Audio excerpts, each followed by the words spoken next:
bonjour. Regardez, on va essayer maintenant de prendre encore, juste de faire, parce qu'en réalité, tout le din de Rosh Hashanah, c'est une différence sur la chitzoniut et la pnimut, l'intériorité de l'être et l'extériorité de l'être. Je vais vous donner juste un exemple pour bien réaliser de quoi il s'agit dans l'extériorité et l'intériorité. Il y a une Mishnah dans Pirkei Avot, le 6e chapitre, le dernier chapitre. Amar Rabbi Yossi bar Kisma, c'est le chapitre 6, Mishnah 9. Amar Rabbi Yossi bar Kisma. Yom Echad Haïti Me'aler Baderer. Un jour, Rabbi Yossi bar Kisma, il marchait à Jérusalem. Paga bo Adam Echad. Il y a un homme qu'il a paga, qu'il a rencontré. Il a rencontré un homme. Le texte dit paga, alors normalement on aurait dû dire pagache. Et les commentaires nous disent pourquoi on dit le mot paga. Paga, c'est-à-dire il a un peu, il a touché, il a un peu poussé, si vous voulez. Paga, pgia, ça veut dire j'ai été atteint. Il a atteint, si vous voulez. Il a un peu bousculé, voilà. Paga, c'est bousculé. Et il lui a dit, cet homme-là, il lui a dit, est-ce que tu ne veux pas venir, est-ce que tu ne veux pas venir dans notre ville à nous pour devenir un grand rave? On veut te nommer rave dans notre ville. Et Rabbi Yossi bar Kisma, il a dit, même si vous donnez même si vous me donnez des milliards d'euros et énormément de diamants, je n'irai pas avec vous dans cette ville-là pour être votre rave. Pourquoi? Et le texte termine avec un moussard, avec un enseignement de moussard d'éthique qui nous dit que, parce qu'un homme, quand il arrive dans le monde futur, il ne va qu'avec ses mitzvot et ses masim tovim, et il ne va pas avec l'argent. Bon, ok. La question, plein de questions. Première question, pourquoi il dit paga et pas pagache? Pourquoi on dit il a été bousculé et non pas il a rencontré? Deuxième question, on vient nous dire ici, il lui dit, pourquoi tu ne vas pas venir avec nous dans notre ville? Pourquoi il ne va pas finalement? Rabbi Yosef, si quelqu'un vous demande d'aller d'être rabbin à Paris dans le 19e, pourquoi vous n'irez pas? Bon, dans le 18e, dans le 17e, pourquoi vous n'irez pas? Il n'y a pas d'halakha de ne pas aller. De là, on apprend qu'il ne faut pas aller. D'accord? C'est bizarre, parce qu'il y en a qui vous disent, vous allez voir un rabbin, il va vous dire un jour, oui, vas-y. Donc vous voyez, c'est une halakha bizarre. Troisième question, ici, il y a quelque chose de très très bizarre dans cet enseignement-là. On nous dit, même si tu me donnes des millions d'euros, je ne dirais pas. Et après, le texte il termine avec cet enseignement moussarique pour nous dire, mais vous savez, je vais vous dire un truc, il n'y a aucun coffre-fort qui a poursuivi un corbillard. On n'a jamais vu de coffre-fort derrière un corbillard. On connaît cette expression. Un homme, quand il va dans le monde futur, il n'entraîne pas l'argent avec lui, et ça c'est évident, n'importe quel gosse il peut savoir ça. Il n'y a pas besoin que Rabbi Yossi bar Kisma nous enseigne cet enseignement-là. Pas besoin de Pirkei Avot pour nous dire cet enseignement-là. D'accord, Rabbi Yosef? Alors comment vous comprenez toutes ces questions-là? Première question, pourquoi on nous dit bousculer et pas rencontrer? Pourquoi on nous dit qu'il n'a pas voulu aller alors qu'en réalité peut-être il aurait dû aller parce qu'il aurait pu faire du Zikouï Rabim, il aurait pu être mes Karev et Tabriot pour approcher les gens à la Torah, pourquoi pas finalement? Et troisième enseignement, troisième chose, on nous dit que dans le monde futur, l'homme il n'arrive pas avec l'argent. Bon ok, c'est évident.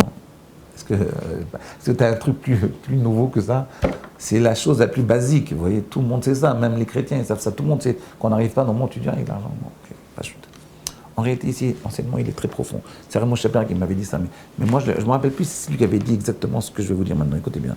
C'est comme ça que moi je l'ai fait passer à mes élèves. Je pense que je l'avais reçu de Rameau Chaper, écoutez bien Yosef. En réalité ici, quand on dit, parce que le type il me dit, mais il est très très beau ce Rav. Rabbi Yossi bar Kisma était très beau. Et quand il dit pagabo, il l'a bousculé, il ne dit pas il l'a rencontré, c'est-à-dire il a bousculé, c'est-à-dire qu'il a bousculé, c'est quoi? C'est mettre en évidence deux êtres dans un seul être. Bousculer en fait, c'est Rabbi Yosef, vous pardon. Quand je vous bouscule, qu'est-ce qui se passe? Il y a votre être superficiel et votre être intérieur qui se détachent. Et là on voit qu'il y a une intériorité en vous, il y a une extériorité en vous. Si je vous rencontre, je vous vois tel que vous êtes dans votre ensemble. Dans votre être entier, l'intériorité et l'extériorité. Mais des fois, quand je bouscule quelqu'un, on voit qu'il y a un décalage entre l'intérieur et l'extérieur. Et là, en fait, qu'est-ce qui s'est passé? Il a rencontré un homme, Rabbi Yossi bar Kisma, qui était très beau. Il a dit, ah, ce mec-là, je vais le prendre. Et là, en fait, qu'est-ce qui l'a intéressé à ce type-là, à ce riche-là? Qu'est-ce qui l'a intéressé? C'est pas Rabbi Yossi bar Kisma. Et il lui a pas dit, viens, tu vas enseigner la Torah et tu vas transformer notre ville, faire une ville de Torah. Pas du tout. Il a dit, moi, tu me plais. J'aime bien ta tête, ça me rappelle un soutine. Ça me rappelle un un Degas. Il a pris comme une œuvre d'art. Il dit, mais vous êtes très beau. On va vous mettre au Mizrach, on va vous poser là-bas comme une statue, et tout le monde va venir à la synagogue pour vous regarder. Et ça vaut de l'argent. C'est ça le message ici. Le message, c'est qu'en réalité, pourquoi il a dit non? Si on lui avait dit, je veux ta Torah, et on a besoin de ta Torah, parce que ta Torah peut transformer l'ensemble de la communauté, alors peut-être il aurait dit oui. Mais il a compris qu'en réalité c'est pas la Torah qu'il voulait, parce qu'il lui a pas dit, Tavo itanu, il n'a pas dit, viens avec nous. Il a dit, Tavo imanu. Imanu, le Tosfot, il explique là-bas, il y a un Tosfot dans Brachot qui dit, imanu, ça veut dire que tu viens avec nous, mais toi tu seras juste, tu seras pas l'essentiel, tu seras secondaire. C'est-à-dire, on va te poser là-bas pour mettre encore une décoration dans la synagogue. La synagogue, on a mis plein de vitraux de Chagall, on a mis une nef magnifique, la victoire. Oui. La victoire ou la défaite, je ne sais pas comment on peut l'appeler, mais en tout cas, c'est la victoire. Et vous mettez en plus un rabbin avec une grande barbe blanche, avec un grand chapeau, et vous le posez là-bas, il ferme les yeux, il sourit. Voilà, ça fait partie de la décoration. Alors cette décoration, ça vaut de l'argent. Oui. Et lui, il a dit non, moi ça ne m'intéresse pas ça.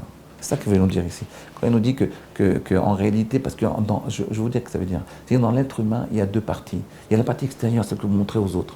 Et celle-là, elle vaut de l'argent. Même chez les rabbanim, il y a la partie extérieure, celle-là, elle vaut de l'argent. Mais il y a une partie intérieure, qui est la Torah, celle-là, elle ne vaut pas d'argent. Si vous mettez la calcul au niveau financier, il n'y a pas de limite. Vous prenez toutes les bourses du monde, vous n'arrivez pas à un rave à l'intériorité, à la valeur de l'intériorité d'un seul rave moyen. Pas à l'intériorité, ça n'a pas de valeur. L'intériorité d'un être, quel qu'il soit, même s'il a appris un verset de Torah, il n'y a pas de valeur. Oui. Si vous prenez conscience de l'intériorité de votre être, vous prenez conscience, ce que j'appelais la parcelle divine, mais en réalité c'est plus profond que ça, si vous prenez conscience de l'être au plus profond de vous-même, à ce moment-là vous voyez que votre être, il a une valeur inestimable. On ne peut même pas la chiffrer en dollars. Par contre, l'extériorité, ça chiffre. C'est sûr que ça a une valeur, l'extériorité. Mais là, vous prenez, si vous voulez, vous prenez un humain, vous prenez un être qui a un tselem Elokim, une parcelle divine en lui, et vous la transformez en un robot. Et vous lui donnez une valeur monétaire. C'est ça qu'il n'a pas voulu, Rabbi Yossi Bar Kisma. Et il a vu que le type, il voulait le prendre comme ça. Vous voyez, si vous voulez, il y a deux façons d'être rabbin. Il y a être rabbin parce que je suis représentative des institutions juives de France, ou bien je suis représentative de l'humain, de la parcelle divine qu'il y a dans l'humain. La deuxième partie, elle existe chez chaque homme. Pas besoin d'être rabbin. Vous prenez un enseignement de Torah, vous mettez en valeur cette essence de l'humain. Cette essence de l'humain, c'est celle-là qu'on juge à Rosh Hashanah. Donc on juge en réalité la partie la plus positive de l'humain. Chacun d'entre nous, on doit la découvrir. Si vous arrivez à ça, vous avez réussi à gagner le din de Rosh Hashanah et de Yom Kippour. À demain.